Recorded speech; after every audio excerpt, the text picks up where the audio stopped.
Bienvenidos a una nueva edición de la guía para tarados, en esta ocasión con su amigo Nes, en la sección donde, utilizando mis conocimientos profesionales de psicología, analizo el personaje más votado en el video anterior, que en este caso fue el video de Jesse Pinkman, dejándonos como ganador a Saul Goodman. De igual forma, no se preocupen, leo todos sus pedidos y sé que a muchos les interesa que analice otros personajes de Breaking Bad como Gus Fring, Hank Schrader, Skyler o hasta el buen Todd. De igual forma, he leído peticiones para analizar a un hombre común, protagonista del Club de la Pelea, Hannibal Lecter, BoJack Horseman y personajes animados referentes a series animes o estadounidenses como Avatar. Al ver el apoyo que le han dado a la sección, es muy probable que tarde o temprano llegue cada uno de estos personajes que me han pedido. Sencillamente tiene que ser el comentario con más likes en este video y probablemente sea el próximo. Por último, recordarles que las letras cubriendo un poco los videos es para evitar el copyright. Sin más que añadir, comencemos.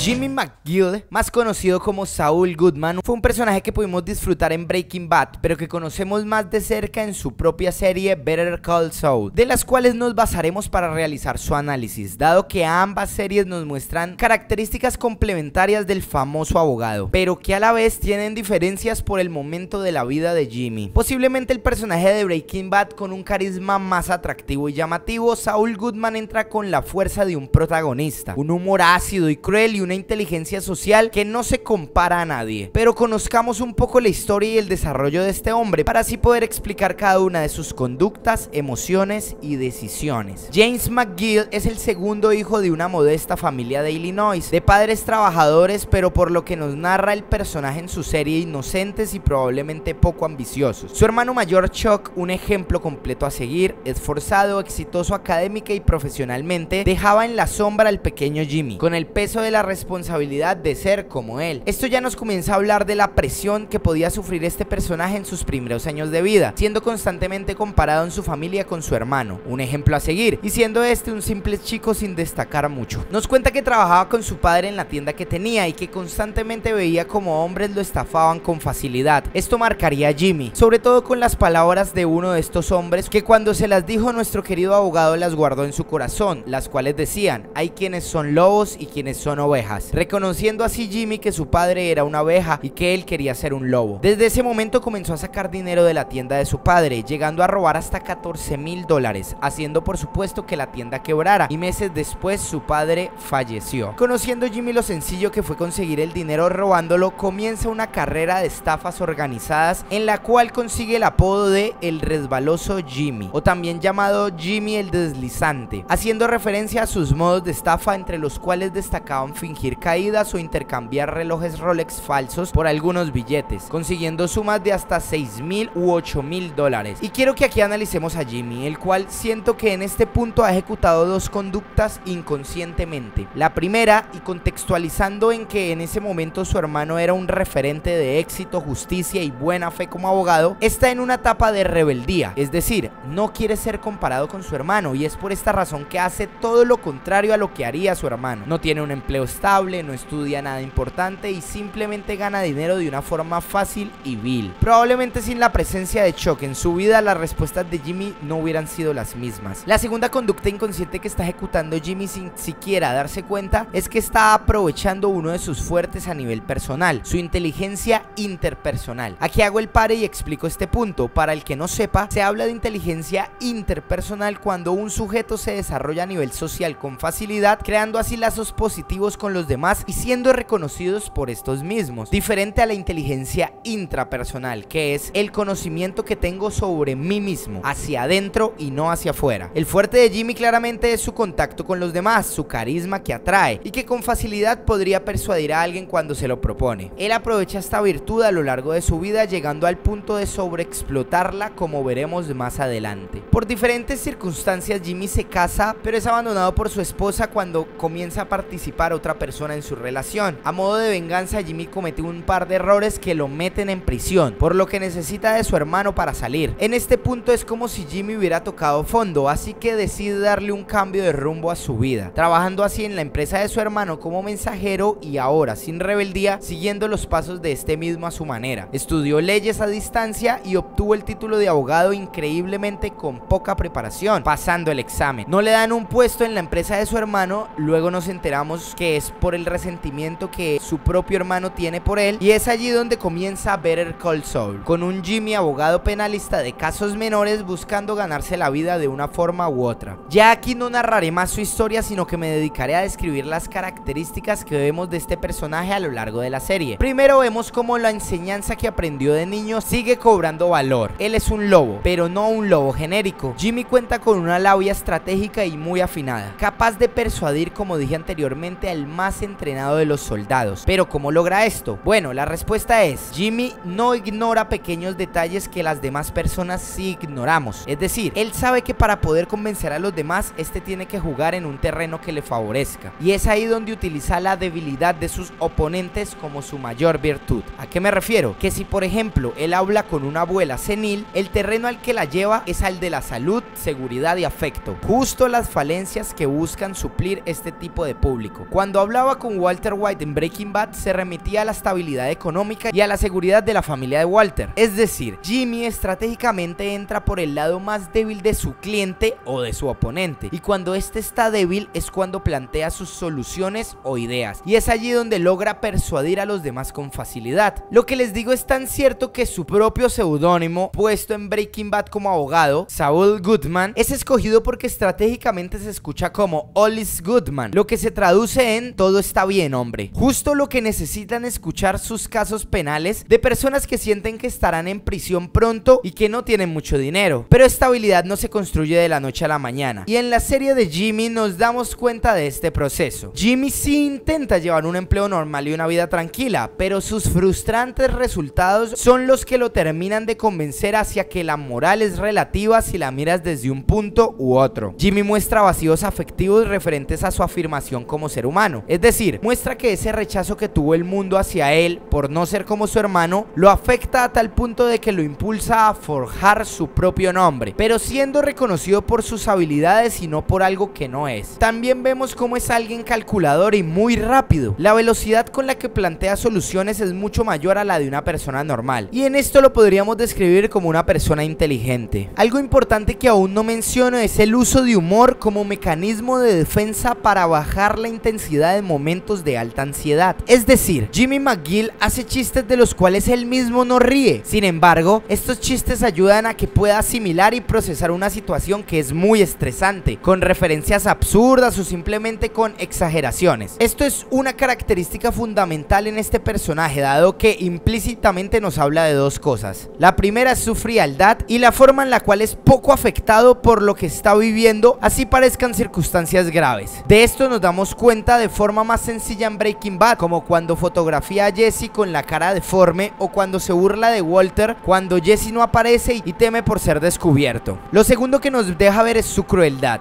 la cual es indirecta, es decir, él mismo no es capaz de infligir daño a los demás directamente, porque no posee como tal una psicosis o una psicopatía, pero sí lo puede hacer de forma indirecta sin problema. Sin embargo, esta característica de Jimmy la vemos en la mayoría de veces defensivamente, como cuando su hermano muere y este pretende no ser afectado por haber sentido que su hermano lo había decepcionado, o como cuando se desentiende de Walter y Jesse al darse cuenta de que Gustavo los estaba por asesinar. Sin duda vemos un cambio bastante brusco del Jimmy de la primera temporada de Better Call Saul y su aparición en Breaking Bad, y las diferencias más marcadas que podemos resaltar es que Saul Goodman es un abogado cínico, el cual lleva la frase de Maquiavelo: el fin justifica los medios, a otro nivel. Es ambicioso y parece solo importarle el dinero, es sagaz y parece conocer muy bien el juego del lavado de dinero, tráfico de drogas y hasta tiene contactos poderosos. Creo que en la temporada 5 de Better Call Saul mostrarán gran parte de las condiciones a las que impulsaron a Jimmy hacia este extremo, dado que Jimmy en Better Call Saul hasta ahora aún guarda un poco de pudor. Sin embargo, y ahí viene otra de mis conclusiones, vemos cómo grandes hechos negativos son los que marcan a Jimmy y son los que definen qué camino tomar, qué decisiones ejecutar y cómo entender la vida. ¿Y por qué ocurre esto? Es muy sencillo, porque porque aquí hay un juego de dos percepciones: la percepción que tiene Jimmy sobre sí mismo y la percepción que Jimmy siente que los demás tienen sobre él. Sonará un poco raro, pero Jimmy, al sentirse un fracasado, encuentra en Saul Goodman el triunfador que siempre quiso ser. Encuentra un tipo escurridizo, estafador, rápido, estratégico, calculador, inteligente, carismático y por supuesto muy aceptado por un medio que lo necesita. Una de las características más importantes de este personaje es que ha tenido que vivir situaciones de presión bastante angustiantes: estar próximo a un juicio, estar arrestado, que te quiten tu tarjeta profesional, ser suspendido, no tener empleo, y todas las situaciones a las que vemos que Jimmy está expuesto diariamente son situaciones que a más de uno podrían causarle gran ansiedad, dado que la estabilidad de tener un empleo, un hogar y saber que tendrás para comer es muy importante. Saul Goodman ya es el resultado de todas estas vivencias, y por eso es que primero no se angustia con facilidad. En muchas ocasiones veíamos como Walter estaba muy exaltado consultando a Saul, pero este siempre tenía una solución bajo la manga. Es decir, todas las vivencias que tuvo Jimmy le enseñaron que sin importar lo complicada de la situación, podías encontrar una respuesta así esta no fuera tan favorable. Primero les ayuda a que la policía no enjuicie a Jesse por la muerte de Jane, también saca a un amigo de Jesse de la prisión, le enseña a Walter cómo lavar dinero, y así encontraba una solución a cada situación de Walter cuando este estaba muy estresado. Hasta él fue el que le dio el número del tipo que le daba una nueva vida a Walter, que vemos que al final del camino le da una nueva vida a Jesse. Lo segundo que le dejaron estas experiencias a Jimmy, que ya vemos como Saul la afronta de forma diferente, es la insensibilidad y el enfoque que tiene. Desde que haya dinero hay soluciones, es decir, a Saul Goodman no le importa si está haciendo lo correcto o no, si es algo legal, justo, moral o no lo es, mientras que Jimmy tenía límites e intentaba controlarse de alguna forma para sentir que hacía lo correcto. Saul Goodman ya no tiene vergüenza, fácilmente se enriquece con dinero ilícito y lo usa para su propio beneficio sin pensar en absoluto en nadie más. Y es esto lo que nos espera para la quinta temporada de Better Call Saul: un rompimiento emocional de Jimmy que lo lleve al extremo de que se convierta en el Saul de Breaking Bad. Hablo de un tipo sin moral o escrúpulos. Los personajes desarrollados en estas dos grandes series están muy bien diseñados, y la transformación de Jimmy, por llamarlo de alguna forma, nos explica cómo alguien con habilidades hacia las cosas socialmente vistas como inmorales, como lo son la estafa, la publicidad engañosa o hasta la persuasión, pueden llegar a ser también víctimas de una sociedad que los lleva a ese extremo. Es decir, Jimmy sí intenta hacer las cosas bien, pero los únicos momentos en los que es reconocido, respetado o admirado por los demás es cuando escoge el camino fácil y asimismo cumple un objetivo. Por otro lado, para Jimmy él mismo no actúa de forma inmoral, porque él sí está ejerciendo una ganancia a una población desfavorecida, y aquí me remito a Saul Goodman. Aunque sea un abogado engañoso y bastante antiético, él representa a los que para él son vulnerables en esta sociedad, porque también estuvo en su lugar. El chico que trabaja en una tienda, la chica que pinta las uñas, la señora ama de casa, todos estos casos para él son como verse a él mismo o a su familia, y creo que de allí viene gran parte de la motivación que tiene para defenderlos siendo su abogado. Él entiende que la sociedad americana es desequilibrada y que el que no tiene poder adquisitivo económicamente hablando es como si no pudiera tener derechos. Bueno, en este caso Saul Goodman es el Robin Hood que defiende los pobres de los ricos, y sin importar los medios intenta que esto favorezca a los pobres, que son en este caso sus clientes. Es por esto que podemos justificar un poco el proceder de Saul, porque a profundidad, si él no ejerciera el derecho como lo hace, sería muy difícil poder defender los casos que defiende, que parecen perdidos desde el principio. Bueno, hasta aquí el análisis de hoy. Si te gustó el video agradezco ese like. Si aún no estás suscrito no lo esperes más, aquí traemos el mejor contenido. Recuerden votar por el que quieren sea el próximo personaje a analizar. No tiene que ser específicamente de Breaking Bad, puede ser de cualquier serie, película, anime o hasta videojuego. Síganos en todas nuestras redes sociales. Su amigo Nes se despide, gracias y hasta la próxima.